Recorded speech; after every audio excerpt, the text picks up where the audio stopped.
what we love to see. We are going to be going into Death Aura Map 1 in the top left-hand side of the map. In the red, the Terran player, he is Time.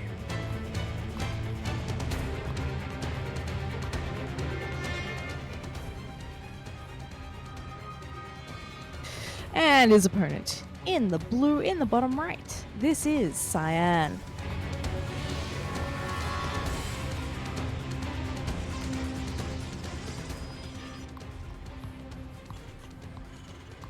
Well, extremely standard play from Time, as we were saying. Well, this is a little cheeky opener here for our first map, and I gotta say, if there's a time to do it, excuse me, I'm gonna say time a lot in this cast. I can just already feel it. It would be in the first map, right? You've got the least to lose on map number 1. Google's synonyms for time over here. Okay, I'm ready to continue joining you in the cast. No worries, F. That's a hurdle we're both going to be struggling with in this one. We made it past nice the other week, and here it is again, a new challenge with the players' names. That is, of course, the probe comes in, sees the double gas right now, and Cyan goes, uh-oh, we are being proxied. This was a Nexus before Cybercore. Uh-oh, Cyan is in huge trouble. That is not even building a Zealot, interestingly, but yeah, the Adept is going to be really late. The Adept or Stalker. Oh, this is a rough situation. I think the one thing going for Cyan is because the Barracks is so far away, the Reaper is going to take a little bit longer to rally there, but definitely could pick off a couple of probes. Yeah, let's see how much you can get done here. A lot of players, especially if you've got a lot of PvP experience, will spend a lot of time searching around for the proxies, especially if they go to their opponent's base and see a whole lot of nothing. However, this hits so fast, and all he can really do is chase with probes and run the hurt ones away for the moment. Oh! Shield battery! Oh no, he misses out. Oh, he's not going to get that either. Again?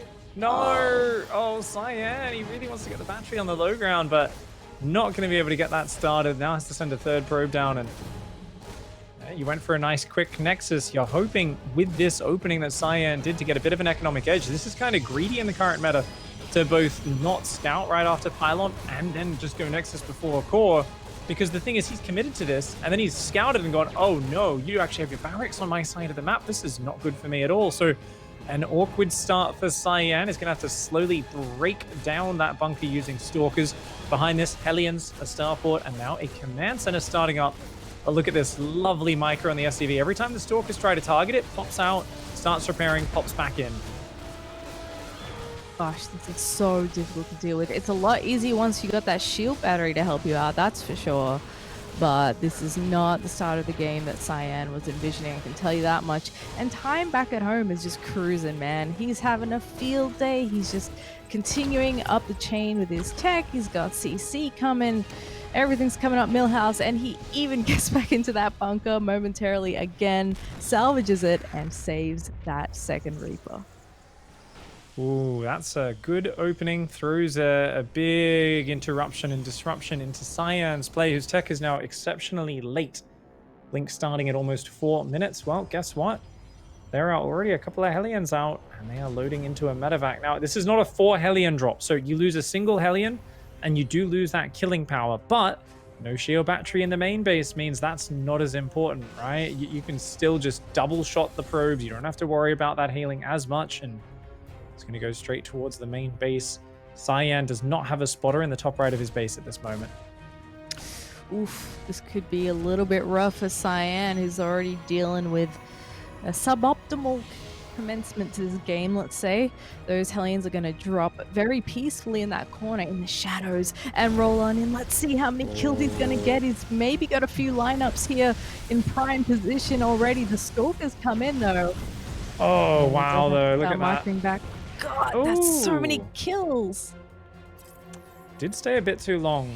Could have got that medevac out of there. But yeah, that's a couple. Yeah, a couple. maybe a slight lead there for Time. It's massive. That's so terrible for Cyan. And, you know, when you take damage like this, I always try to think about it. If the Protoss has a third Nexus finished, it's not the end of the world. Recoverability is actually a possibility. But if you haven't even started your third Nexus, it's like, ooh, there's a quicker third command center. There's more waves of pressure coming in with Cloaked Banshees. And it's just going to be such an explosive economic buildup for time. Cyan, I feel like in this scenario, you have to really show what your most special strategy is. I don't think you want to play anything safe. You want to play something really dangerous, cut some corners, and most certainly you do not want to be taking more harassment damage. This is huge. Yeah, I love this follow-up from time. It's just blow after blow for Cyan, who can't catch a break. He never quite has enough or the right positioning for his units to clean it up in time. Yes, the Banshee goes down, so that's a small win for Cyan, but it comes at the cost of 9 probes when he's already lost so many. I mean, you just see that worker count struggling to climb. Another Banshee's already out.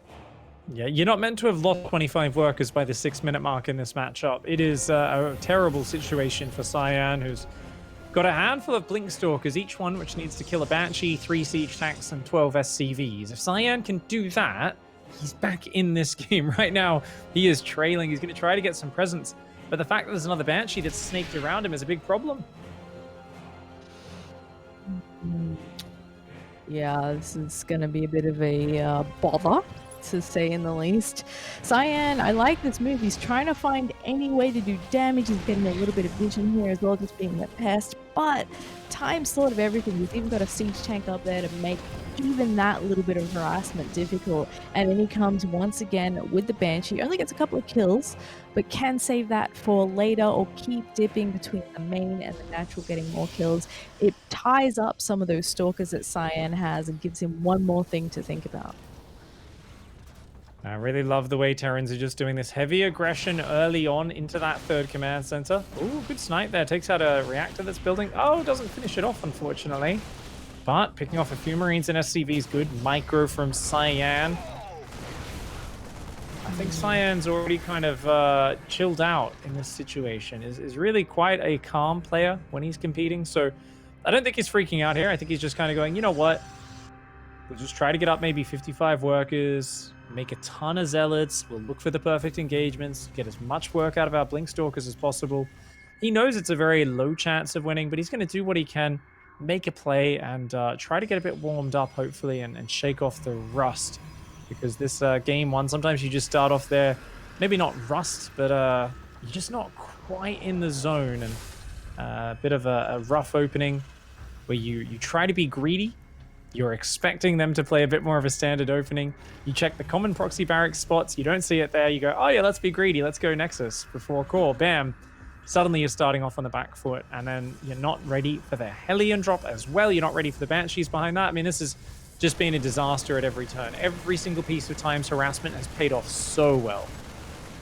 Absolutely. He's prevented Cyan from hitting his stride, right? Like, he made him look like a little bit of a scrub early on because there's just nothing he could really do about each bit of harassment, at least not for a while. And now Cyan's had to move back. Stim's finished, so that one window where he could be a little bit annoying with the Stalkers has mostly closed. That said, though, he comes back in and he's found a spot in the natural where there's no friends protecting those SCVs. The time isn't going to turn back. He's going to stim forward. This is a huge force. The charge loss come forward. Force fields come down, but even EMPs are already out on the field, Pig, and they go straight on top of those Immortals and Stalkers that are left over there. Well, there's the right idea there from Cyan, but just in terms of the numbers, it was essentially a couple of farmers with pitchforks ambushing an armored column. You know, it's not going to go well. They're in tanks. There's just not enough Protoss units. The numbers aren't there. Time massively ahead on all fronts. We'll finish the game off here, but you can see Cyan still just warping in, microing, trying to play it out, trying to put a bit of pressure on Time, working it as well as he could. And you can see he's got a lot of talent and skill as a player. Comes into this game not as massively behind, and he can put up a bit more of a fight. But an easy game one victory there for Time. Everything going well for him, lining up exactly how you want that best of 5 to start. Yeah, very well done. Beautifully chosen build there. When you think of Time, you don't necessarily think of proxies, right? So a very cool way to start things off here, and man, did it pay off. I mean, you mentioned like what, 25 workers by the 6-minute mark had died. That's rough. That's not really a recoverable position, but you did say Cyan, very cool, calm, and collected. He just does his best from that point. He recovered well. A lesser player might have had a rough go of it there too. He was waiting for the right moment or a mistake from time. There's always a possibility, right? But it's just the numbers too much in time's favor by the end there, and it's all thanks to this opener here with the Reaper. Indeed, the Hellions coming in behind it as well. To me, this whole game, catching him off with the Reaper, catching him off with the Hellions, and the Banshee after this as well. It looked like Cyan was going into this series saying, I'm the underdog, I'm going to take some risks, I don't mind it, we're going to cut a corner here or there, because I have a good read of what I think you're going to do. And that read was completely wrong. I think he basically you kind of said, look, I think you'll do this, so I'll do this to get ahead. And so on and so forth at multiple stages. And he just was clearly blindsided by everything that time threw his way. So mentally prepared maybe for some different sort of gameplay from time, going into it with that expectation, wanting to almost blind counter it a little bit. And that's just that's how you get these games in a tournament setting. You go in with an expectation of what your opponent's going to do. They come out with some completely new stuff that you haven't really seen them do before, and you're like, oh, okay, all right, we got to hit that reset button and go into the next map with a very different mindset. Yeah, the devil's in the details, right? And there's 1,000,001 openers that Terrans in general, but specifically Time can do. There's been sometimes that we've casted him and he hasn't done the same opener twice. So you really do have to do your research coming up against this guy. So hopefully Cyan can shake off that loss, get nice warmed up, a little bit loosey-goosey for game number 2. We're going to take a quick break though, and when we come back, we'll be hopping into that next map.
Welcome back. I hope you enjoyed that quick little break. We are enjoying some TVP action here between Time vs Cyan, and we have just done our first map. Time, with the cheeky one, has taken the win there, so he is 1-0 up in this best of 5 if you're just joining us. It's a good time to be watching some Chinese StarCraft. This region is so fun, and this is one of the best matches you could ask for in this region. Yeah, this is an awesome one, and so far Time is just coming out looking really good and no doubt surprising Cyan in the first map. I mean, this matchup in general, Terran versus Protoss, more dynamic than ever, and it really has come down to a lot of curveballs being thrown in each other's directions. We've definitely seen the proxies slow down from the Protoss side, but for the Terran side, they are ramping up more than ever. Of course, it comes down to whether or not the players can scout, adapt, and react. Down here in the bottom left-hand side, a rough start to the series. Hopefully he's cleared the mental slate and go into this game with a fresh mindset. He is Cyan.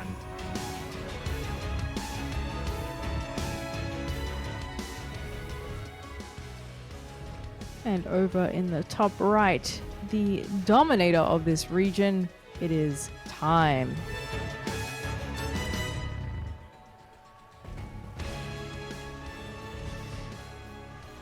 Both of these guys on some pretty solid teams. Time representing Kaiser Gaming, Cyan on Brave Star Gaming. A lot of great support coming out of the Chinese scene. And some strong players on some very strong rosters as well, often mixed with those top tier Korean players. It's really no wonder some of these guys are getting really good. Lots of team leagues, lots of online leagues going on all the time in China. A very passionate fan base and some real celebrity status, ex-pro players and streamers and that sort of thing over there, where they've got some huge followings. Whenever you go to a Chinese event, you see that the fans there are super passionate and they're really into it. So glad to see that scene still going strong. The probe, of course, coming across the map a fair bit earlier this time around to double check what's up. And that's Cybercore before Nexus. So, I really like Protoss players trying to take a bit more greed every now and then. I like Cyan taking the risk in game one, but Time mission successful scared Cyan back into a safer opening, a less economic build order, an earlier probe scout, the Nexus going down a little bit later. It's not a massive change, but it already just leads you to kind of say, okay, yeah, I mean, you're forcing Cyan to be nice and honest here, and that's important. Sometimes underdogs can really smash a player who you think is favored versus them if that favored player gets complacent, doesn't kind of probe and test their opponent and actually go out there and constantly go, hey, wait a second, I gotta check that you're being honest. I'm gonna make sure you're safe. I'm not gonna take anything for granted because I know that if I give you too much room, you're gonna, cut corners, you're gonna be greedy here and there, you might surprise me with some hidden proxy all-ins. StarCraft's a lot about information, and this is why little bits of pressure and sometimes even big all-in attacks are good ways to just keep your opponent honest and gather that information. Absolutely. And with that core first here, he's going to poke up with the Adept. He's got a second one on the way. And that CC finishes just in the nick of time to avoid being cancelled there. Very nicely done, saving it by loading it up before morphing the orbital there. Very cool little move. This is something that, of course, you need to be careful of as a Terran, especially if you skimp on the bunker. You don't want to be losing out to those early units coming in. So these shades are just going to give Cyan a little bit of vision as he has dropped a couple of gates behind us, going into the Twilight, but already has this proxy pylon ready to go. Yeah, second and third gateway before tech here. So it looks like Cyan wants to do some sort of pressure, and I'm wondering exactly what it's going to be. Obviously, unfortunately, they're a little bit of an issue. So we're just going to sort that one out quickly, as the players, of course, don't want to be playing with any sort of lag or anything like that. But yeah, 3 gateways before tech is actually a big commitment. That is actually really large. That's actually massive. So wants to do a lot of damage here. Hellions, Marines, and Medevac. These units can defend, but without a bunker against 3-gate warp-in, it can get dicey. It certainly can. And we were talking about not wanting to skimp on too much and cut corners. You know, likewise, the Terran has to be a little bit wary. Now, Cyan has kept good vision on what Time has so far. Time has a fair few Marines having that reactor pumping out, but Ooh. still a scary moment. Oh, we can't be losing that.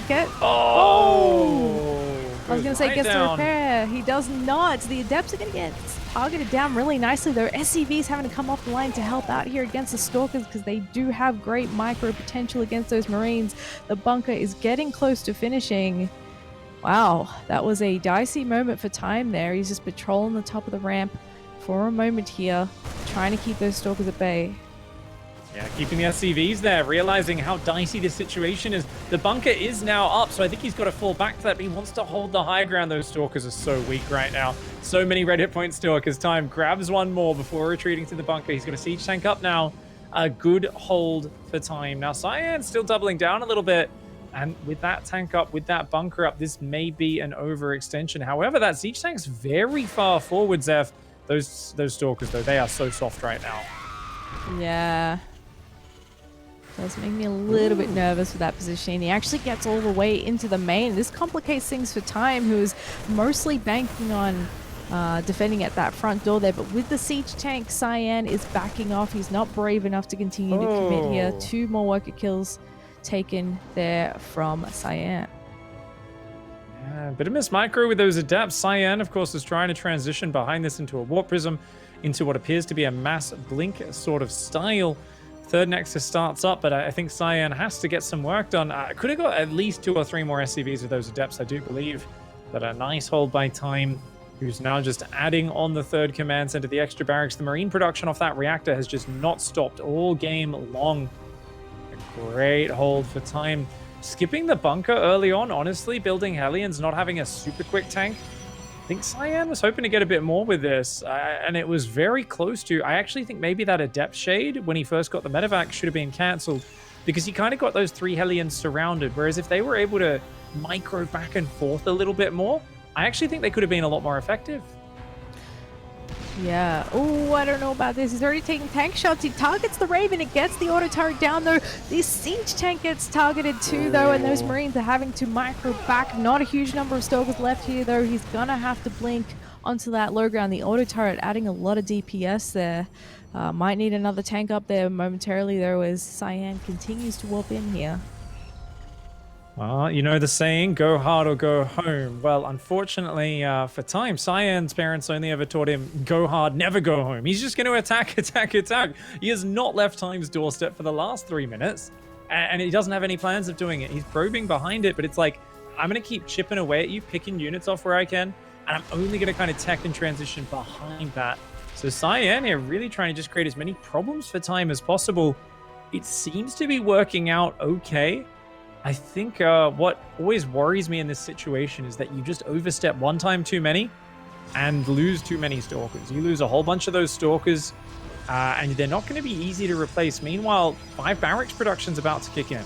There's tank accounts slowly building here, and Time, I think, you know, with this 3rd base only now getting just saturated on the minerals, it looks good. You're like, oh yeah, he's got a 3rd. The other one hasn't landed. Well, the thing is, when that lands, it's already going to have quite a few SCVs on it. Already 10 SCVs can move down there. Time just does not miss a beat with his macro, does he? And now he's finally bullied those Stalkers away. They can keep lurking around, maybe taking some pot shots off at the units here, because it's not a ton. You do have to watch it a little bit, though. You don't want to be losing anything that you desperately want to keep, such as those siege tanks. So he's finally going to clear up that pylon and get that 3rd base saturated. Stim very close to finishing here as well, and that's where Time gets even more deadly, because that's the key upgrade, right, for Terrans in general. That's what you want to roll out with. So a small skirmish with these Stalkers once again here on the front lines, but he's positioning up nicely here with the tanks. Cyan Stalker control is excellent. Snipes and Marauder gets out. It just keeps doing little moves like this. I look at this and I'm like, oh no, it's a Protoss player who feels like they do too much with their Blink Stalkers. And then I'm like, oh no, he's actually doing it. He's just chipping away. He's being very careful with it. He's not overcommitting. It's very easy to overstep your bounds or to find very little. But Cyan seems to be just treading that narrow line, picking off units without overcommitting very well. Has a bunch of Colossus up, a few Archons in the mix. It's now going into double Robo Disruptor as well as Warp Prism speed. This is fantastic play from Cyan, who I think the only thing missing right now is that fourth base. Because that's not there, it does look like Time will get ahead in supply in the next minute or two. But in terms of positional, tech-wise, army-wise, Cyan's looking great. Yeah. I gotta say, I really love this idea of just being in Time's face constantly. That's one of the only ways I think you can really throw him off, because he's so strong with his macro. We've seen a lot of matches already where he kills people with his very first push, and with Cyan constantly being up in his grill, you prevent him from even really having that opportunity to decisively move out, at least at the timings that he's hoping to hit, because he's constantly having to deal with your nonsense. So Cyan has done a great job of keeping him busy for sure. That Nexus at the fourth base is now halfway done, and by the time they engage, those disruptors are going to be in the mix. He may very well have +2 already, and look at that composition. It's really starting to round out. Yeah, disruptors now coming in. Second Forge is up and upgrading. There's a big upgrade lead, or there will be one for Cyan in this game. You know, right now it's 1-1 for Time, but as 2-1 kicks in, that's going to reverse, and I think Cyan's going to creep ahead in the upgrades as the 2+2 attacks starts there for Time. You don't want to get surrounded. This is still a small Protoss army, so you got to be a little careful if Time starts moving out of the map. But damn, that's a quick fourth base. This macro, hot damn. Cyan is trying to keep an eye on how Time's moving here to see if he can spot an opportunity. He's got a small squad over towards the left of the map that's going to circle around towards that fourth base. And charge lots, as we all know, slice and dice their way through everything so quickly, especially if you're not paying attention. At the same time, a Warp Prism's looking to come in. Nice. Missile turret positioning may prevent that, but the bulk of the army is also positioned towards the third, so it looks like that Warp Prism gets cleaned up very nicely. And the charge lots have been watered away for the moment. Cyan not quite able to get in here just yet. Might get this tank though.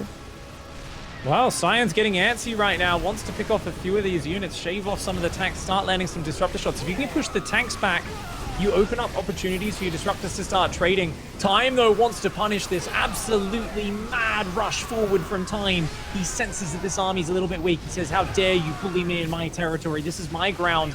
Time pushes forward. He grabs a lot of the expensive Protoss units. A nice punish there from Time. A lot of Terran players are too afraid to run towards those disruptor shots, but Time, he just spread well. He came in on that left flank big. There was not enough force fields to cut him out, and I think Cyan there got punished a little bit for being too over-eager. Now he's still building lots of disruptors.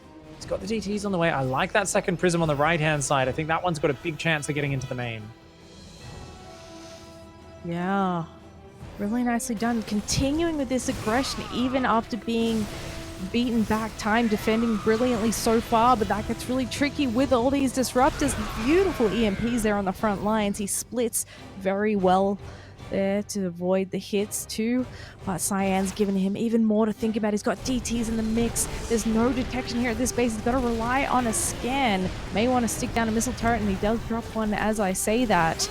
Chargelot's going to find themselves a ghost here in the main base too, and Time is going to have to send something over to deal with that as well. DTs and Zealots trying to get in the bases, trying to create some chaos. The thing is, Time is so turtled up, these sort of moves actually need to be directly cost efficient. Because what's happening is he's so turtled up tight on 4 bases. Normally, these sort of moves are meant to distract the Terran, so your main army can swing in, kill a base.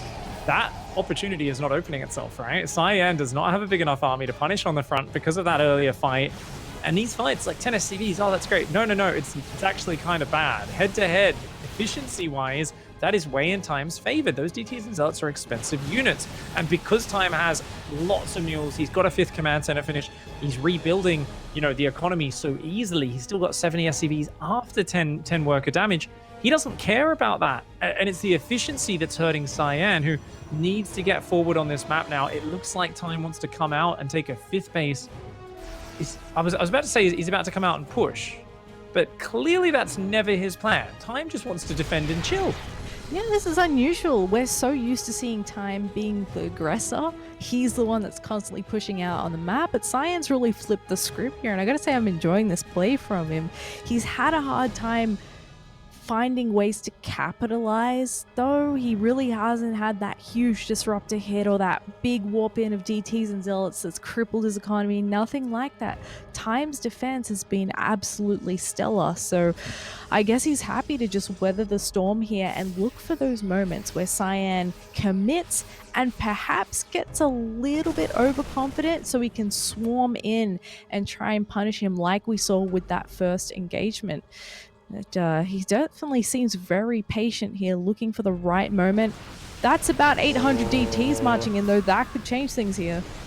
Yeah, he does scan and EMP all those DTs on the left. They have to pull back. There's not many siege stacks here. A couple of disruptors will take down some of them, but at the same time, a triple drop in the bottom answers in kind. That Nexus, the recall does complete, but the Nexus gets sniped. A little bit too late there. Those medevacs barely get out. I take it back. Nice snipes for Cyan. A consolation prize after losing the Nexus, I suppose, there. But that's the most aggressive we've seen Time this whole game, and he definitely got something done there. And he may want to also bounce over to the left side, do something similar. Oh man, these DTs. Cyan. Yeah, this is a lot of players, you know, they had so much success with Blink DTs, and the thing is, the way this works is when the Terran pushes on the map, it is so hard for them to micro against mass disruptor shots. It takes so much APM that DTs will always find an opening. They'll find weakness. Time's not moving out, though. He's not giving that opportunity. Now he finally does, but his base is like a screen from Cyan's base. So it's so easy for him to just push across one directionally now. A nice move out from Time. Does lose some tanks to disruptor shots. Ooh, a big move forward here from Time. There's a lot of disruptor shots left over, though. Gosh, they're endless. Cyan's doing a great job with those, but now they seem to have run out, and Time is doing a pretty good job pressing forward here. He targets down those disruptors anytime he gets a chance. A lot of Zealots warping in here may complicate things for the Marauders, but there's like, the DTs. Oh my gosh, so many medevacs. It's like each unit has its personal healing pack behind it. But yes, you're right. With those DTs, he does have to back up for a minute.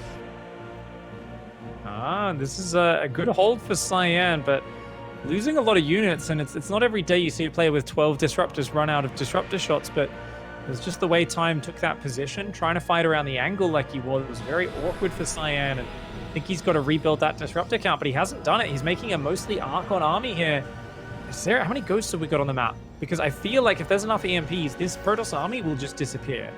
There's only a couple by the looks of it here. He does have the EMP upgrade. Liberators coming into the mix here shortly, 4 at a time.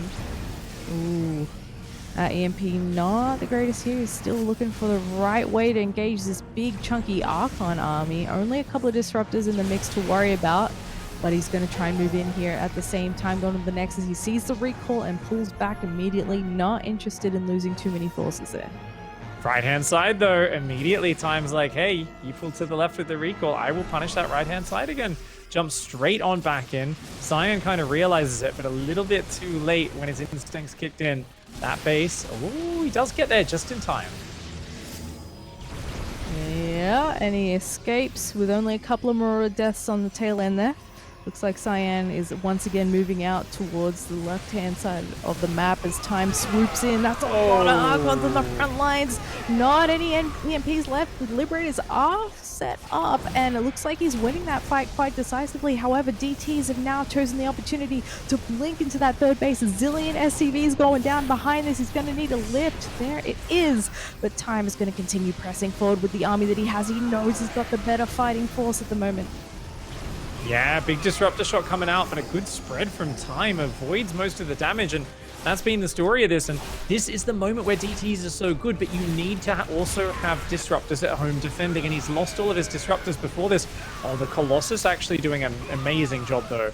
Those Colossus and Stalkers on hold position, losing that Nexus is not the end of the world. He's actually doing more economic damage to Time than he is taking, and Cyan's so patient for so long. He put himself in such a good position, but now suddenly he gets knocked back down. 33 workers, way down in supply from where he was. I mean, it felt like he was ahead all game long, and now suddenly Cyan's like, hey, I've still got a few bases mining fresh on the left. A bit of a scrappy fight here. The Libs caught unsieged.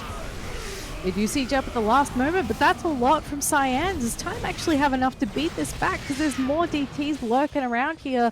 3 more Liberators left over as well, but there's a lot of Stalkers here. This isn't even that much of a chunky robo army at this point in time. Is just trying to get whatever units he can together to hold this off.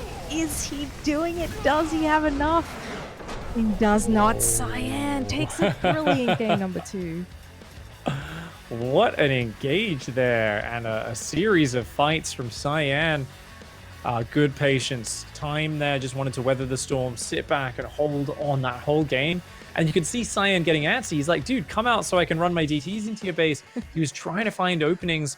I think, though, just patient, constant aggression. Eventually, the openings did come. Having those 6 bases, Cyan took a few messy engagements, but then the DTs found their mark. They got in that line, and really nice play from Cyan, just taking the fight to time from the start. Yeah. These fights were a bit scary, but I think it definitely put time in a corner, at least psychologically. Yeah, I mean, you pointed out it was about, 5 bases before we saw him attack once. He was just defending. This was the first big attack we saw him do because he saw an opportunity to get on top of that army and try and take a chunk of it out. And it was pretty quiet from that point until this drop where he takes out the Nexus. But I think from there, he had a little bit of trouble actually closing the gap. This was a nice fight for Cyan. I think eventually he gathered enough to whereby Time lost most of his forces on the front lines there. And by this point, he just didn't quite have enough to finish off that Protoss army. And it was very, very hard fought by Cyan. Those DTs, I think the real MVP there, right? Because he took out like 3 bases, 3 CCs. 1 lifted, 2 dead, and Time's whole force was on the other side of the map trying to do equal damage, if not more, to his opponent. So, man, Cyan looking good. And that is the sort of play that got him the win last time they faced in that first round. But, yeah. This is a best of 5, so now we're moving more onto that best of 3 territory since we're 1-1. Yeah, it's always good to see things tied up there. I mean, we said kind of, okay, Cyan might need to change the mindset, and hey, 3 Adepts in your face, another 3 Stalkers, another 3 Stalkers, another 3 Stalkers blinking in the main. It was like, oh, okay, this is a very different brand of PVT. I think a good change up from Cyan, and yeah, it was interesting to see the way he dissected that late game as well, right? Because I feel like the Terran army is so focused on those tanks and liberators kind of setting up and saying, hey, you have to come fight into me. And there was a few engagements where that happened and the Terran performed so well. But the moment you get in there and you really start killing all the workers of the DTs and the Terran goes, oh, panic, I need to do the same to you.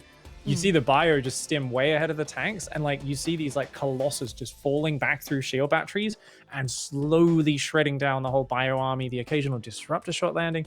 There's something beautiful about Cyan making that work after what looked like a series of engagement wins for Time, and the map was getting very cramped there on Oxide, but good patience for Cyan. Yeah, it was getting a little cramped, was it? At one point, I felt like Time was kind of playing ping pong with Cyan's army because he was down the right side, then he was down the left side as soon as Cyan came over to defend, and sort of rinse and repeat. But yeah, he held on really well, and the harassment, I love that he kept it up. Obviously with DTs that's a little bit easier, but even the War Prism play, you know, he was remaking those, being like, no, I'm going to send them in, I'm going to try and get some damage because I know that if it's just engagements, that's not enough to take you out, especially when you've got all these siege units in the way. So, man, commendable effort there. I feel a little bit tired after watching him put in that mammoth of an effort. I can't imagine how he feels, but he's got more games to go if he wants to beat Time here in the first round of the playoffs. The countdown has completed, folks, and we are on Jagannatha. And this, in the top right with a sensational win from Bravestar Gaming, this is Cyan.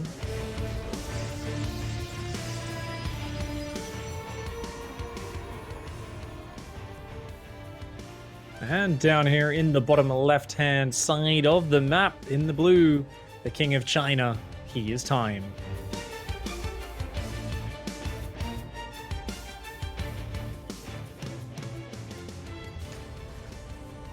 Indeed he is. I wonder if we might get a similar game. This is a long, slim map. definitely lends itself to a few extra bases. That rush distance isn't exactly small. But I guess with the speed zones, it's not the longest it could be either. Yeah, they just do boost things up a little bit, but definitely like big spreads between the bases as well, where you can you don't have as many choke points to hang on to. Lots of, you know, Zealot Archon surrounds, big bio surrounds if they're up against like a more fragile army like Colossus or something like that. And generally just lots of territory to conquer, which is good. If your name is Time, it's one of your nicknames is the Barbarian, because he is such an aggressive player and loves to get in his opponent's faces. He's definitely someone who I always think of when Time first really came on my radar as someone who had some really unique timing attacks. And then, of course, had some great moments last year, especially in that you know, fabled series against Serral, which was so back and forth and so close, where Time was just microing, like just every Marine down to the wire, dropping all over the place, doing these really fast tank pushes where he'd always get this perfect tank position, and his Marines would sync up really well. He'd always focus fire Banelings with the siege tanks and this sort of stuff. So he's one of those players. He loves to control those armies to perfection, and that's why it's cool to see that he's evolved to be able to play the game. Even though he didn't win like that last game, he went to 5 bases before really doing any move outs at all. And that's a very different style of Terran to where he came from as a player. He's certainly become very well-rounded, and this is something that Maynard brings up a bit. People have been sleeping on Time. They forget how good he is, and I have to say I put Cyan in that bucket as well. I don't think he's gotten his name out there too much because he is actually quite a formidable player, maybe lacking a little bit of a consistency that Time has. But with Time being the reigning champion of the region, it makes it a little bit hard to be like, hey guys, by the way, I'm still here and I'm still really good, because the other guy's qualifying every season at the moment. Yeah. But yeah, this is just such a pleasure to watch. And a cute little skirmish here in the early game. The Reaper trying to do its best here, but will escape the wrath of the Adept there. No scouts for you. That's definitely the Adept's job here is don't let you see what's going on in this base. Don't let you see that Stargate. And it was obviously good that it got in and got a probe early on anyway. So nice micro from Time nonetheless. But Adept here. Second gateway goes down in the wall. That is, of course, a dead Adept. No way you can evade that shade unless you bounce at the perfect moment. Oh my goodness. Well done. He's a wizard. Yep. Gonna be able to keep that scout alive. Just misses the Oracle though, as Insano shows us there on the cam.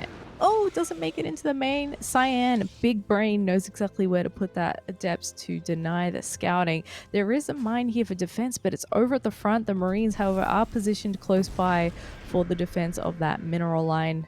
More mines being pumped out here in the background, ready for a mine drop. However, with the Oracle coming in, he should be well aware of what he's facing and knows that he needs to look out for those mines. That was really well done. Cyan not turning the laser beam off, going into the main, gets the SCV building the barracks, which is the most annoying SCV to lose because you've immediately got to put a new one on, and then pulls on out of there and even forces more mining time in the natural. Now that's awesome. Keep in mind, Time has gone to 3 barracks really quickly. No third command center, which is normally what players favor against a Stargate opening. So Cyan has all the information here and fully can expect just a very, you know, a big old tank push, lots of bio, stim, maybe a Raven, but most likely it's just going to be like probably 4 medevacs, 2 siege tanks, a whole bunch of bio, maybe even Widow Mines in the mix. And because of that, notice the Stargate production is cut.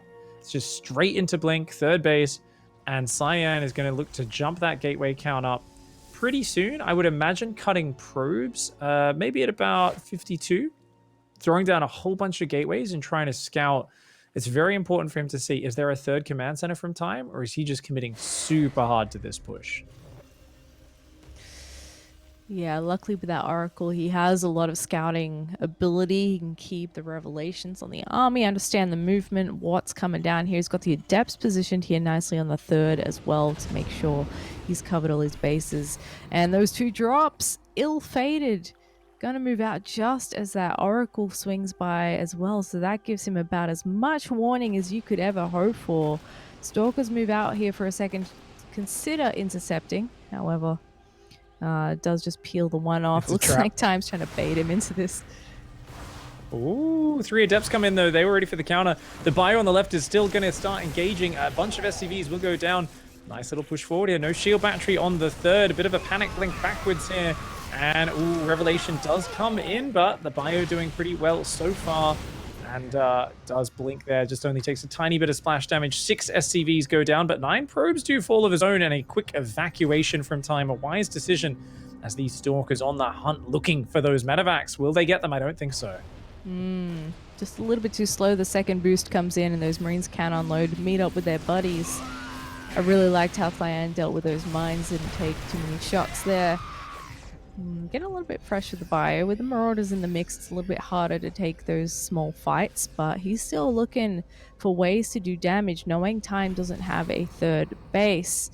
And we've already seen how well he does with this sort of harassment. He snipes the tank immediately. Medevacs coming in nice and slow here to try and help out the Bio and hold on to the command center. Get the command center. Oh, okay. Wants to keep the Stalkers alive. He's going to prioritize that. Good blink backs. That was a really good trade for Cyan. Taking out some of those units. Remember, he already knows he's ahead in upgrades. So even trades, I think, are good for him right now. Obviously, he doesn't want to lose too many Stalkers, but getting a tank, a bunch of Marauders there, and this will just, okay, I've seen your third base, no worries. I'll drop a second forge. I'll start a Robo up there as well. This is all fantastic play from Cyan, who now bypasses this army. Is going to come in on the natural for a bit of a run by. He's going to catch these depots are building. This is awesome play from Cyan. So active with these Blink Stalkers. Oh, was he gone too deep? Well, he might get a lot of damage if he targets down those workers. He goes for the recall there to get those out of there, and he is successful. I think he maybe only lost 1 Stalker on the tail end of that.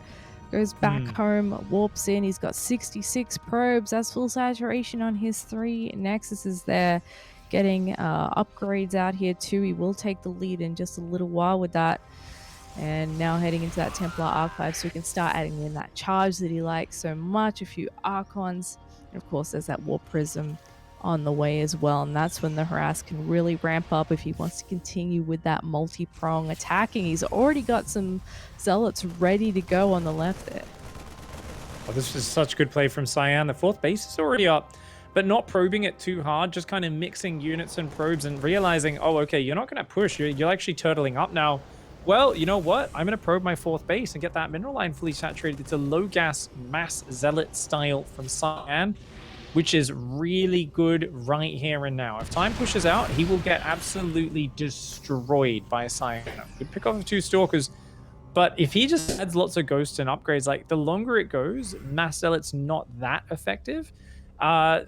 That being said, on this map, I think it's almost always going to find an angle. There's just such wide open spaces. There's no wall off on the natural. You can see these Zealots and Stalkers coming in. Zealots coming on the left to attack the 3rd base. I don't know how Time can cover everything.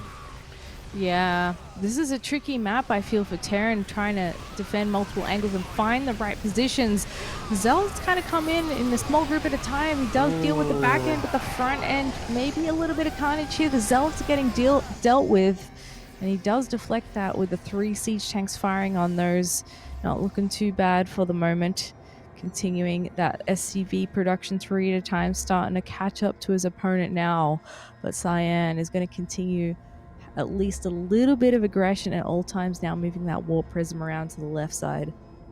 I think Cyan maybe thought Time was moving out there or something, because that was a really sloppy engagement. Cyan, as you pointed out, those Zealots came in on the left, and his army was still getting set up on the right, so it was like a very disjointed attack. He force-fielded back his own Zealots as well. Oh, and now the Prism goes down as well. Such good play by Time. His supply's starting to get way ahead. I mean, he's been turtling. But now he kind of says, wait a second, I've just shut down your aggression. Sweet, I can build a 4th command center on location. I can go double upgrades into 2-2. I can start building my army bigger. Remember, Time was so far behind in terms of like the bases and the flexibility that after these series of fights, now Time has like this breathing room, can calm down, take a few deep breaths. Cyan's got 5 bases, has a crazy mineral income, but Mass Zealot is not going to cut the mustard when you get to max supply. EMPs and Mass Bio, when they get to a certain size of ball, melee units are just not going to be good enough. Yeah, it looks like Time's found his rhythm again here. He's looking very comfortable. This isn't so different from the last map either. He's just decided to take it slow, solidify his position, get closer and closer to max, and then do some aggression if Cyan isn't in his face, or wait for that big counterattack opportunity. There's got to be a fair chunk of ghosts out by now as well. The EMP upgrade has only just started. Okay, I thought there were a fair few more on the field. There's only 2 so far, but he is continuing to produce there a little bit. But this defensive position is really nice, especially with the sensor turret. You can see pretty much anything on that left side that's going to be coming in. There's a little bit of airspace you can't see, so I suppose there's an opportunity for the warp prism to slip by there. And that's exactly where it's positioned, funnily enough. Stalkers do see this army moving out. You know what? It's a massive economy for Cyan. 6 bases, but it's mostly minerals, it's mostly zealots, and soon to be blink DTs. The 2-2 upgrades aren't quite ready just yet, but oh, that prism could open things up in a big way. The DTs are such a big threat in this situation. Time does not have turrets ringing his bases just yet, and ooh, that prism. Okay, well done. That prism is going to cause a lot of havoc in the main base. Time scrambling to get back there. Yeah, has to pull everything back. That's always really rough when you're trying to pull a move there. 7 SCVs go down. The warp prism will fall to those Vikings, but you know, this served its purpose. It got a whole bunch of workers and it made Time abandon the thought of a push here. DT's coming into this base. Scan. Oh, he's not going to be able to save it. There's not enough repair surface area. Beautifully done from Cyan. Great snipe there, and at the same time moving in on this 3rd base as well. Yeah, the siege tanks getting sniped. Very important. Those are kind of the anchors. Uh-oh, the EMPs though. And get out of there. Cyan's got to run. He tries to force field, but he's getting cornered. He overstayed his welcome there. And it does get a few SCVs. Snipes the 4th base. Cyan's got a crazy amount of money, but I feel like he needs to keep a lot of his army on the other side of the map, ready to base trade, ready to counterattack. And he's warping in 10 blink DTs at a time as Cyan. Another warp prism going into the main. He wants Time to get over eager and come across the map. This is actually probably playing into Cyan's hands, to be honest. DT's going across zealots in the main base. This is about to get really rough for Time. He's got to deal with so many things going on at once. He certainly does. Charge loss in his face here. The siege tank right in the middle, doing a lot of shell damage. Looks like he's going to take out that army, but 10 DTs, what a way to spend your bank. Cyan is going to wreak havoc with that as well. He may lose it next year, but could this be another scenario where he loses more on the other side, the Terran that is, than he does to the Protoss? Missile turret at the front here, not quite ready. Look at that though, rank gathering everything in the natural. Just kind of gave up his main temporarily, gathered it all together, and I was really confused by that fight that Cyan took. He kind of went for the engage on the front, and it was like, I kind of get it, right? You're on zealots. The thing is, like, last game you had Colossus and Disruptors to defend on, right? When Time gets forced to go all in, and the DTs, I mean, there's not many scans left, so maybe Cyan can do it with DTs. He's got so many bases on the left, but just lost some gateways, and when the gateways in his main get depowered, that's where Cyan is out of play. He's also very low on gas mining right now, and the DT Shrine, the 3-3, the gateways, it's all going to go down. He's going to lose it all. There's a base in the bottom right that I don't think Cyan knows about as this happens. The CC is going to go down. Great targeting from Cyan to make sure that doesn't get away. Well, Cyan's going to find out about that when he tries to drop a Nexus there. This is one of those don't base traded Terran scenarios, but Cyan has a lot more mining. He's got a lot more workers left here as well. He's going to pounce on top of his army. There's a lot of DTs left over, a lot of charge left the front lines, and that bio gets shredded. There's not a lot left there to defend at home. Yeah, there's no production right now for Cyan. That is Cyan's problem. He's going to mine a few thousand more resources just while Time's trying to get over. Time is realizing just how many bases Cyan has, and he's like, what the heck? How much infrastructure did you get up in this game, you psychopath? This is crazy. His own bases are all going down. That Widow mines, they take out a couple Stalkers. Not bad. Good little hold here by Time. He's, I mean, not a hold, but I guess like a defense. He's killing a bunch of Stalkers with just this handful of units. This is making the most of a terrible situation. Gets in a nice probe recall. This is just to the south, though. Those probes are still got to get the heck out of there. Yeah. Oh, DTs are on the army, I think. DTs just hit the army. Oh, they got scanned. I think it was a couple DTs went down. I'm not sure how many. If we could keep it on the units tab, I think that's very important because there's no more DT production and they're all dead. Yeah, they all ran into the army and just died. Damn. So 9 Zealots, 11 Stalkers, that's not going to be enough to fight this. He's got to play the elimination game, and you know what? With no flying units and a bunch of barracks floating off on the dead space, there's no way you can win this game as Cyan unless you can get Stargates up, and that doesn't seem very likely. That's rough.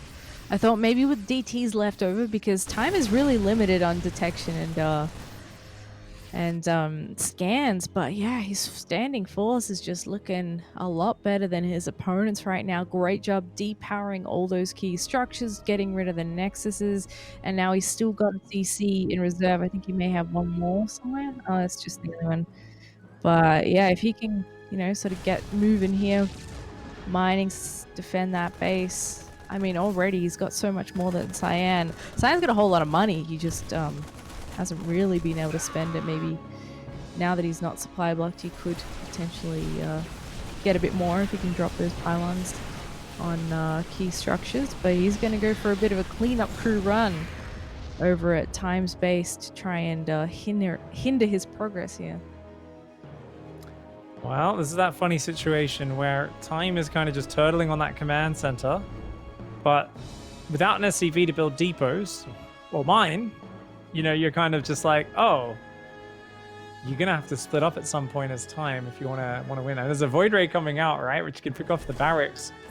This is really well done by Cyan. I honestly thought after that first big Zealot attack failed on the third base that he was in a lot of trouble, because it was going to be so awkward to ever progress the tech. I was like, yeah, I don't know if you ever get to Colossus off this. Instead, though, the DTs turned out to be a very good idea. That was an odd scan. He got rid of the observer. Ah.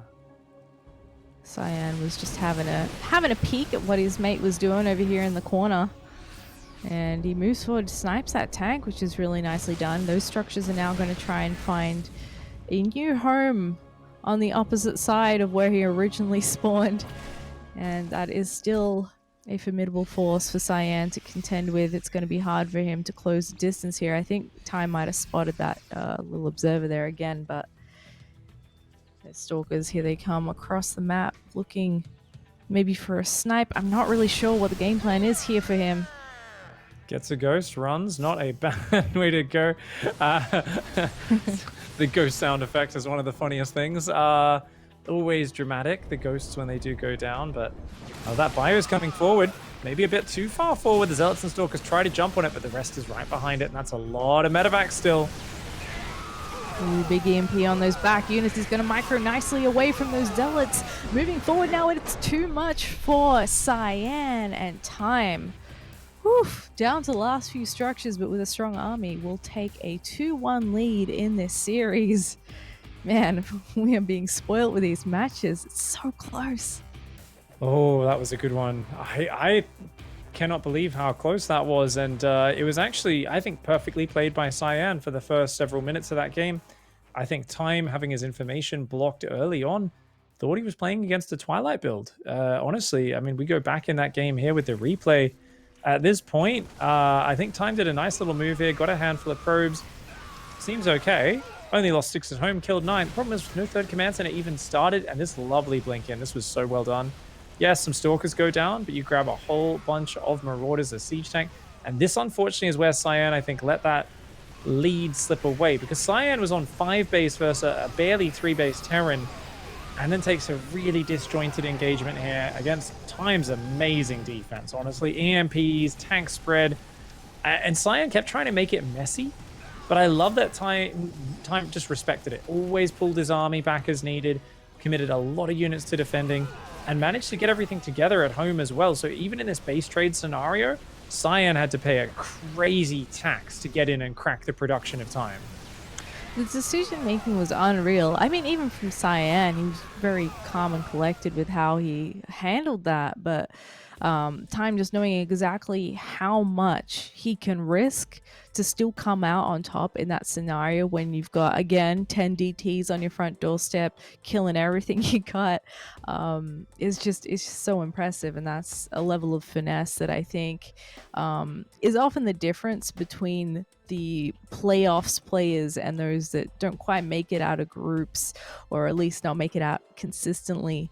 So yeah, as always, he's looking really good. And now he's on match point, which is pretty exciting. But man, given how Cyan's playing, I don't know. Can we really can we really call it? Time does bleed when it comes to Cyan. So guys, stay tuned. We're going to take a quick break. When we come back, it'll be map number 4. Don't go away.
Hello, welcome back everyone. It is 2-1 to time at the moment in this TVP. We've really started off with a bang here, some fantastic matches so far. And we're going to be finding out if this series is going to end on the next map or if we are going to a full 5 maps, which of course is what we're channeling for because we're greedy pig. We love more StarCraft, not less StarCraft. And it is a pretty short night for us. It's only the first 2 best of 5s that we're covering tonight. Indeed, and starting off well, we said this could be the finals of the entire tournament, this matchup, and we are quite likely to see a rematch of this, whichever way it goes in the grand final. So yeah, it's 2-1 to time at this point, but that last game, I'm telling you, Cyan did some amazing things. And in hindsight, I actually do think Cyan probably had room to transition. If there's a few Disruptors or Colossi in there, that's a very different game. So we absolutely can see that Cyan knows how to play the late game and kind of force the Terran into a bit of an all-in and a base trade. Cyan's done it 2 games in a row. I think he's going to go for it again. Certainly, he loves that messiness in the game, and he knows how to capitalize on it. Let's see if he can work his magic again on this map in the bottom right, in the blue. Once again from Brave Star Gaming, it's Cyan. Cyan, he's been looking very good, but he's got, of course, someone who is very, very difficult to play against. He is the king of China. He has been dominant in the region in the last couple of years. It is time. Representing Kaizi Gaming and looking real good doing so. And I have to say, one thing that I really love about the playoff format here and the staggered manner in which we cover it, it allows people like Cyan to shine, allows unexpected results to come through. Was it Silky that defeated Time? Or am I thinking of someone else? There's been a few upsets, and I think it comes down to having that extra bit of time before your playoff matches of each round to just prepare. You know, you can really do your homework. You can go back to the drawing board and lay out map by map exactly what you're going to do, rather than having to play this bracket from start to finish. And I think you can really put your best foot forward in that scenario. Yeah, it really does give this opportunity to players. And we see a lot of results that maybe aren't always the most expected. And this is a Marine first opening from Time. Good delay there, I think, by Cyan, just delaying that command center a good amount. The Marine kind of hung back there. He was hoping to catch it when Cyan wasn't looking at the probe, so the Marine could get close enough to kill it. But good control from Cyan, who's now chrono boosting an Adept at home. This is a good opening. I like this play from Cyan, just kind of comfortable. He's got the Nexus up at a good time, the second gas coming down as well. Definitely nice and safe, but you know, you see the Adepts. I think we're going to see a big focus, though, on just going straight across the map. Notice how the probe is following Time's SCV. So that's very important, because Cyan does not want the tech to get scouted. He's going to go 2 Adepts again, same as last game. If I remember, last game it was Stargate. This guy, it is Robo. So likely we'll see early Prism harass, maybe straight up into Colossus. Wanted to make sure that SCV was going home, so that he could send the first Adept straight across the map to pressure. Obviously isn't worried about a Reaper because he saw that it was Marine first. So Cyan here, very comfortable to just say, hey, you don't have any idea what I'm doing next. You've got to play blind. Yeah, that's exactly right. And he does get the SCV that was building the command center this time. It did finish, just didn't get to do the cool style points move of saving the SCV inside the command center before it went down. And again, this is one of those moments where no bunker kind of sucks. So you're dealing with that early poke harass from your opponent. A Stalker's going to be following this up as well. But, Aliens and Mines as well, like 2 at a time. These are good harassment units, but they're not really good in a pitched battle, right? So, precisely. I mean, yeah. This could get a little bit awkward. Of course, good raises on the wall, but it's all about the Widow Mines creating these safe zones. This is really funky. The Hellions are going to try and kite here and just not go too far from the Widow Mines. They're doing really well. Nice micro. Yeah. Cyan's capitalizing wherever he can, getting a couple of workers here and there. But yeah, you're right. With those mines, he's now created a little bit wider of a safe zone as 4 are out. Liberator is going to be the follow-up of choice, and that is going to be something that he can send across the map. It's not an immediate danger. The Adepts come in again, looking for a mine snipe, and they do get it. And there we go. He finally cleans up those Adepts. Very annoying start to the game for Time, but Cyan continuing this theme of being very aggressive and very annoying to Time, keeping him at home with those units. I like the way it's played. I think this is a really good way to play the matchup. Don't let the Terran just be the one running around with Widow Mine drops and Hellions darting in and all this sort of stuff. I mean, look at this now. Time is just like, oh, I really wanted to be aggressive this game. Instead, he's like, okay, I just got to use these mines and you know, I'll do a two Hellion poke. The mines are just on defense duty. You're walled off. I really can't find an angle to do anything. And the Observer sees everything as well. So I think the Stalker should be positioned for the Liberator. As I say that, they look like they're maybe about to move across the map. Well, as long as he's in the main, he doesn't have too far to go to try and deal with that Liberator. Colossus coming through in the Warp Prism. That's so fun. You can be really annoying with that if he wants to do the like little Colossus drop harass. Got to be a tad careful. He does end up having that Warp Prism spotted by the Hellions, so if Time's paying attention, that should ring a couple of alarm bells. Liberator does get set up here. Isn't going to get too many shots off before going down. Gets a Stalker and a single probe. Good defense so far by Cyan, who's got that third base up now. The Hellions not even able to take the probe out. Colossus is here, can disrupt the production, try and pick off some of these SCVs. Siege Tank is not actually close enough that it fully zones out, but doesn't want to risk going too deep, and that's understandable. Yep. Second mine. Oh my goodness. Pick up a little late there. He actually gets smacked in the face. It's a very low Colossus now, but luckily for Cyan, there's not really anything there that can press the issue. And Cyan moves forward, snipes the mine on the front lines there. There is a bunker and a siege tank, so he doesn't have to sweat or anything about getting beaten up by blink stalkers or anything at this point in time.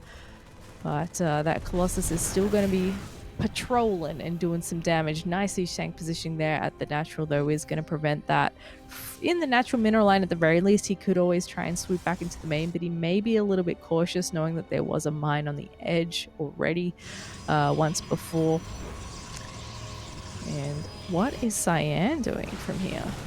Yeah, this is really interesting because I was like, is this just one disruptor or is this actually going to be Blink Disruptor? No, it's actually going to be Blink Disruptor, Zaf. It's one Colossus with no range and a drop, and it's just going to go pure Disruptor Blink after this. Oh, very nice. Even going to warp in a few Zealots here with this Colossus, but maybe staying a bit too long. A little bit cheeky. Auto turrets come down.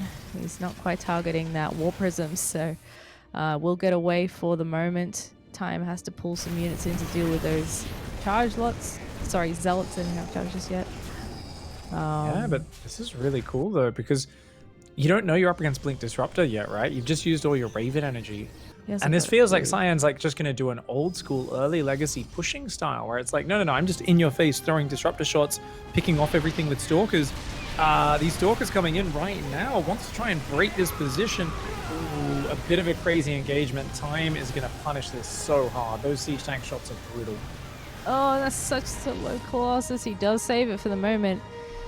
A little bit fresh there. The disruptors were only like 15 seconds behind that, but another big warp bid coming in. He's going to continue pressing the issue here. He's getting the upgrades behind this +1 charge lots, and there's not that much here on the ground for Time just yet. It's really only the one siege tank and a bunch of bio, a single medevac in position at the moment as well. And yeah, you're definitely going to want that bunker there, mate. Yeah, decent dodge there. Let's get a few units though, and now the Stalker's coming forward, swapping into Zealots and Archons behind us. So it's not a double down on it, but it's just kind of a, hey, let's do a Blink Disruptor for a little bit and try to do the next stage. Cyan's staying very flexible, but yeah, that first attack on the third definitely, I think, sacrificed a few too many Stalkers, and now Time has managed to batten down the hatches. He's secured the mast. I think he's trying to set up to weather this Protoss storm, and Every game it's been the same. Time tries to go a ridiculously fast 4th command center. Cyan tries to kill him. It's happening one more time. Time is aware though. He's got the scouts out. The Marine sees these zealots getting set up. He knows that this is a high likelihood. His tanks on the 3rd, they're out in the open. He doesn't have that many units altogether. But at the same time, Cyan's army is not massive. This is not like a huge zealot count.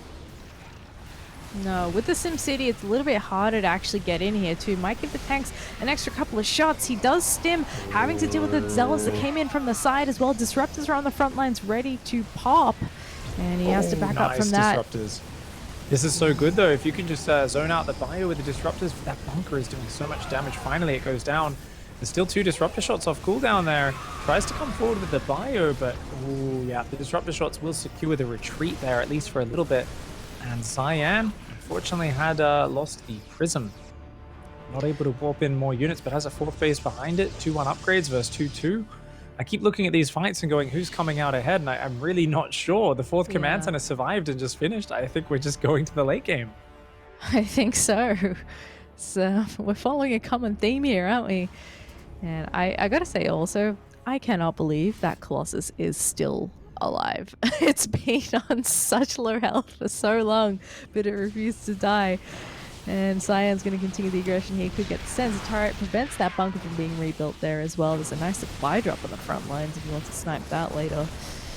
To continue this zealot harassment. And this is such a strength of Cyan's play to keep coming in with charge lots, with DTs, even a single Colossus, whatever floats your boat. He's always got something happening on Time's side of the map.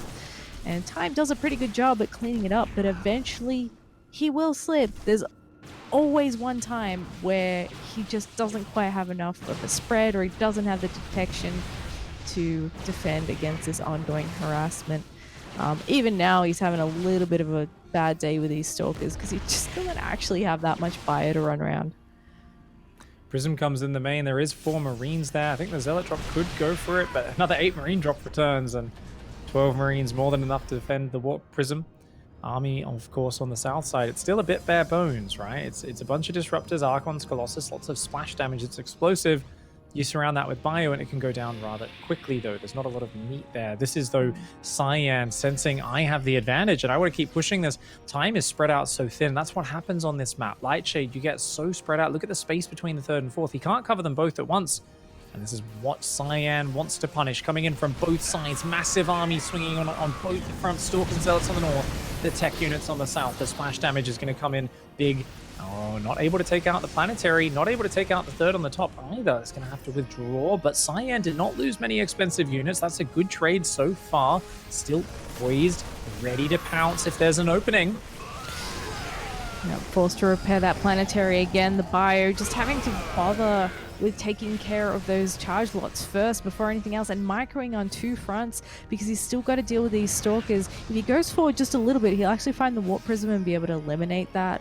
But he's got so much to think about at the moment because he's trying to keep his eyes on both sides of the map at once, even dropping the scan there just to make sure he knows what he's up against, because suddenly like 5 more Archons just joined the fray there, and that is suddenly a very, very beefy force that he's going to have to deal with. Now, does he have enough? There's ghosts here for the EMPs, but the disruptor shots come forward and flush him out of there. Yeah, I don't think he's got enough. He's looking to try and collapse on that southern army, but there's still so many units on the north. He's so active as Cyan, and Cyan continuing to look to trade here. The upgrade advantage, I believe, is there for Terran just slightly, but it's very close. Stalkers here, a few of them do go down. More disruptor shots come forward. The tanks are going to fall, as will a bit of the bio. The Liberator, though, adding a nice bit of extra damage from above. 2 Colossus on the way, extended thermal lance, mass blink DT on the way as well. A 5th base is up. Cyan really feels like he's in control. I mean, one mistake in this position and Time will just die. He's already down 30 army supply. He's spread very thin. Cyan, he's looking for that moment. He hasn't found it just yet. No. DT's coming in. There's missile turrets being added now, at least one in the third base, knowing that that's going to be coming in. But at the same time, Cyan seizes the opportunity. He moves into the fourth base. Disruptor hits go down on the SCVs. Time is desperately trying to come up the ramp and deal with this. A Liberator comes in to siege. The fourth base has fallen, and Cyan's got the high ground here as well. He's got a good engagement position here, and Time has to GG. Cyan is taking it to a game number 5. Ooh, this is awesome. Cyan is making these games so exciting. Time is just trying to defend, and I really thought we'd see a bit more of a dynamic series from Time, but he's not even getting a chance to show what he wants to show, right? That first game, Proxy Reaper, Hellion Drop Banshee, very cool. It was all Time. It was dominant, in fact. But now things are turning around. I think he wanted to be more aggressive that game. Really did not get a chance to. I feel like Cyan is somehow, he's got that point where you're in the thumb wrestle and he's holding the other person's thumb down and they're desperately trying to get it out of there, and Time is just stuck in his corner of the map. Yeah, that's exactly right. He's just got this pincer style harassment, and you pointed out that Time's strategy has been turtle and take a fast fourth, right? And what better way to deal with that than to be at the third and the fourth base at the same time for minutes on end, taking advantage of that long distance. And Time never really got an opportunity to do much to his opponent. He was on the defensive again for the majority of the game, if not all of it, and really struggling to take a decisive fight. It seems to me that it's really been the times that Cyan's had a dodgy engagement that Time's had a foot in the door, right? Otherwise, Cyan's looking fantastic. Yeah, exactly. It's like that. There's a moment where he'll take a bad attack, Time will defend well, and it's like, okay, it's all good. But then the thing is, when you're purely defensive, which Time is kind of getting pushed into that corner, I mean, how do you cover all these bases? You're spread out so much. That prism keeps going into the main. We saw it earlier on Jagannatha, where it just kept going in, coming out, going in, coming out, and he's recycling these units.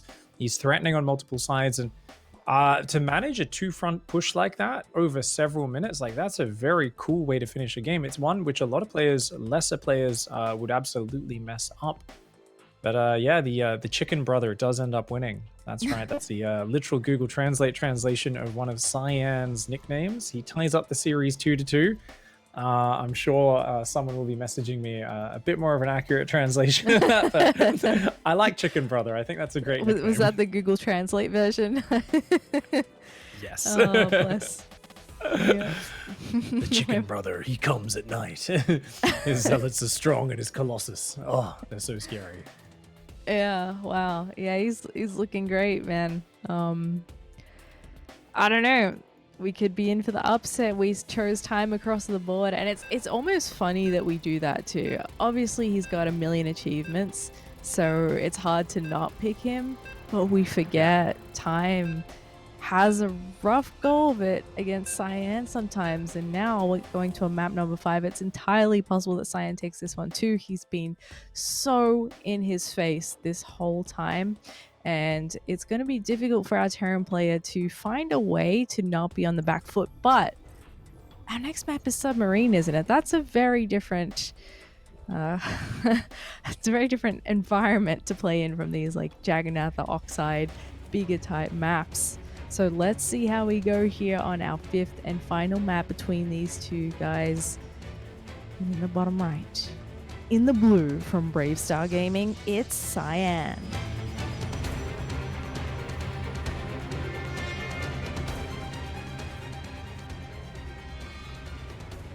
In the top left-hand side, normally the race that prefers this map, but he left it to last. And as the defender, will he be able to hang on such a short rush distance? In the top left, in the red, it is Time.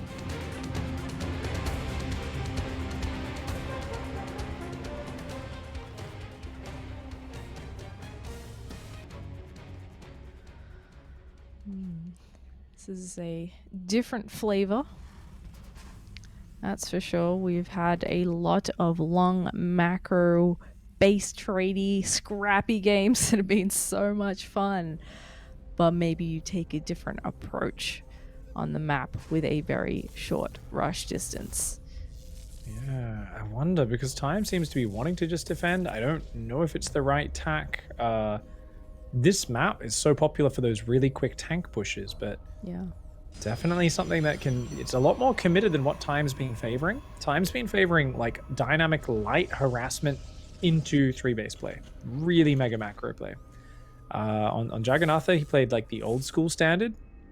Widow Mine drop into 3 racks into a big old push attempt and a very late 3rd base. And, you know, as much as he won that game, I think he was in a bit of a rough spot on it. So I don't know, maybe go back to that middle of the road build here on a small rush distance map. We will see the probe, of course, being nice and annoying. There is a Reaper coming out this time around.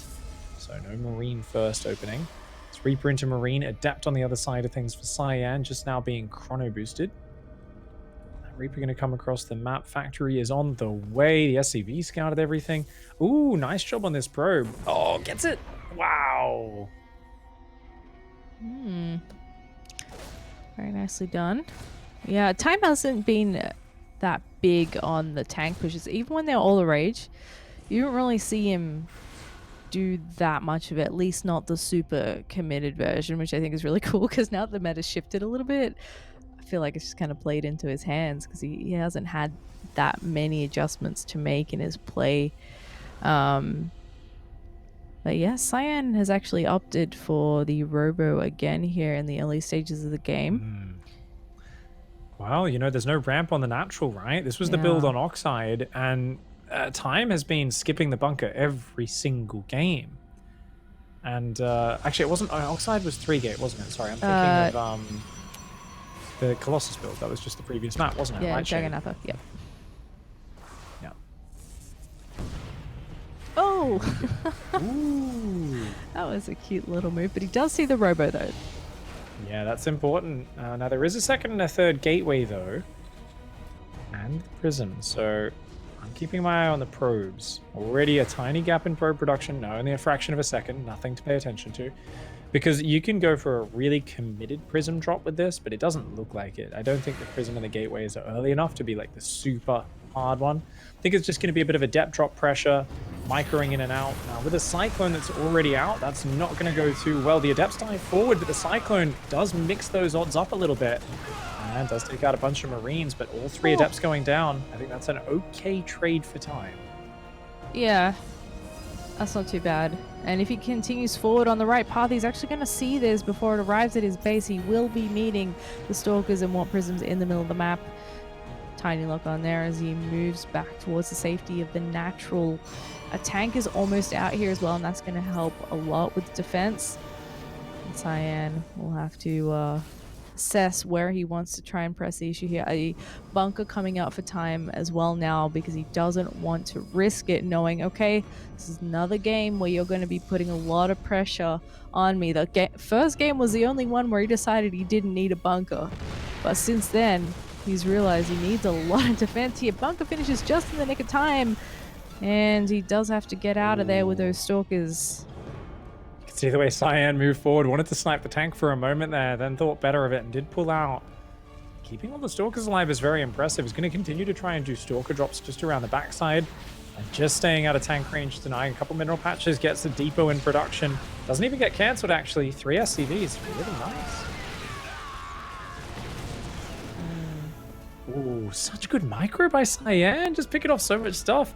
Really not losing any units. Sees now that there is that quick second barracks, and that's got to ring alarm bells for Cyan because some very powerful pushes can come off of that. Immediately chrono boosts the extended thermal lance upgrade, drops the 3rd Nexus, and the Forge is going down as well. But remember, no Twilight Council in this game, and Cyan does have to ask for the pause there. Just going to figure that out for a moment. And I'm going to imagine that says the cat jumped on the keyboard. Sorry about that. Yeah, like Probe the other day, was it him that had the spider? The spider incident had to pause. Oh, if only we got that one on camera. Unfortunately, we missed the swap back for that one last week. But yeah, it was always nice to have a bit of an Australian interruption. Spider tried to kind of land on him, I believe, from his ceiling. I'm not sure if it was like lowering itself onto him. They sometimes do that. But yeah, obviously you just got to take a pause for some reason. Maybe his mum came in the room and started shouting at him. No, I don't know what actually is going on. Probably Why just are a you small up so technical late? issue. You got school in the morning. No, I think he's a bit old for school. Like, But yeah, I'm a we'll pro get that gamer, sorted Mom. out and hop in again in a second. But yeah, I mean, this is following the same theme as the other games have, right? Cyan is continuing with being upfront at all times, finding ways to use this warp prism. But now he sees this force moving out from time. A couple of tanks still got the Cyclone in tow, and the Marines. And he's got to watch None out of for them this. What dying. does he have to defend There's against still this? not. Yeah, the Colossus is almost here. But Yeah. if the tanks get sieged, then the Colossus can't fight them. So this is such a nice push timing, right? The Colossus is like literally walking out now. And if he intercepted this with the Colossus, this army gets toasted. He's going to try and flank it. Oh, is that a Zealot drop? Oh, very nice.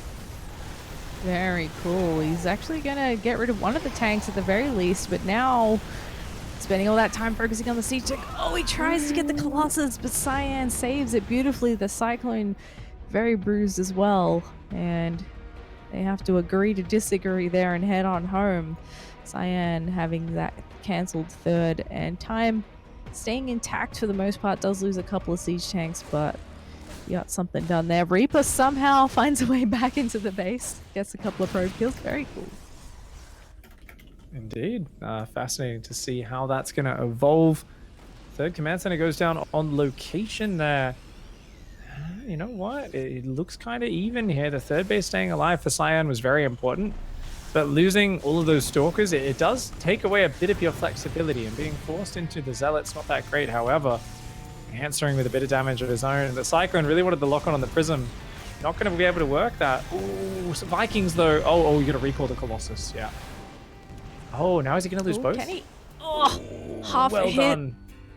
Imagine if that Prism got out as well. Wouldn't that just be... Like, Cyan has been saving so many units in dire situations this game.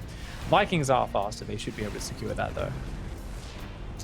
If that warp prism escaped, I'd have to call the police, honestly, because that would just be too ridiculous. But yes, he does get something for his troubles here. And time is going to head out once again. Another 2 tanks. Vikings in the mix now. There's one very hurt Colossus. He doesn't get a chance to siege through. Goes through on the front lines there. He sieges up with the other tank. Here in the choke, going to continue moving forward. It's a lot of bio that's gone down, though. I mean, I like the decisiveness, but I also think this is madness from time. It feels like this attack's already almost being held. His medevacs are running dry. I like the elevate on the tank, but...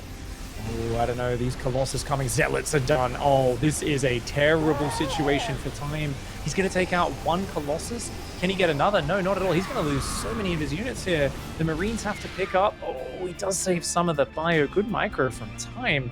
I thought he was going to get completely wiped there, but... makes the best of a kind of rough situation, and he's keeping the work account tied, which does favor him. The problem is the Colossus still stand and his Viking count's bad, and you've got Archons added in. So as this splash damage blossoms out for the Protoss, even though the work account is good for the Terran, I'm not sure if his army is going to be good enough to deal with it. That was a pretty spicy engagement with Cyan. He's been really good with his vision on the Terran army too. This is what's enabled him to make those decisions and get in there before time gets his ideal positioning. Now Cyan again looking for a way to push forward because he does have quite a force. Blink is halfway done, but he's going to maybe come in from 2 angles, peeling off those Zealots onto the left and keeping the Colossi and friends on the right. And that's not a very big Terran army. I mean, it is very spread out, so I guess when it's all together, it looks a little bit more formidable. But I think he knows what's coming. He's got to back up. How is he going to defend against this? Or is Cyan going to be able to deliver the killing blow here? He's moving forward. He's on top of the tanks. 2 of them will fall. Zealot's getting shredded, but the Colossus... Ooh, one goes down to the other tank. There's 1 tank remaining. It's been adding so much damage to this force. And Cyan actually gets cleaned up completely. What a hold there. There was a single spotting Marine on the left-hand side, bottom side, and it actually pulled half of the Zealot charge in the wrong direction. So Time had to cancel the charge on those Zealots, and then, Cyan had to cancel the charge, bring them manually up. They should have taken those tanks out a lot faster and closed in on that. But instead, that one Marine, when he attack moved, it aggroed them, and a nice hold from Time. Pulled a few SCVs in, but losing a few SCVs is not an issue at all because Cyan was so committed to that push. That one tank, by the way, that survived on red hit points as well, that thing did so much damage through that fight. It's crazy how much of a difference it can make, right? If one tank survives or if one isn't killed quite fast enough, that can be the difference between a good fight and a bad fight for you in those scenarios. Again, Time's going to stim a single Marine forward, just trying to keep tabs on what's happening here. He may even get a couple of worker kills if he's lucky for his efforts. Cyan's already moving out once again, and if this Marine comes up, yeah, he sees Colossus, pulls him back for a moment, gets a scan as well, just to understand what he's up against here as he continues to consolidate forces. Another Marine on the left there catches those 3 Zealots out before they can come join the fray. Much better army for Terran right now on the map, up about 20 army supply, but the Colossus Archon charge splash is there if they can connect with the Marines. I don't know, the numbers are so big for the Terran. Time doesn't even care, he just stims right through into it, doesn't even bother sieging the tanks. I mean, he's just looking impetuous, he knows that he's got such an army advantage. That 4th base is going to go down. He's not even going to try and defend that, knowing he doesn't have much of an army. This looks scary for him. Huge EMPs on the forces here, and Time is going to stim through, try and take out this Protoss army. The Colossi are also hurt, but Cyan with some brilliant micro keeping them alive much longer than they had any right to be. And that is it. Time. Whew.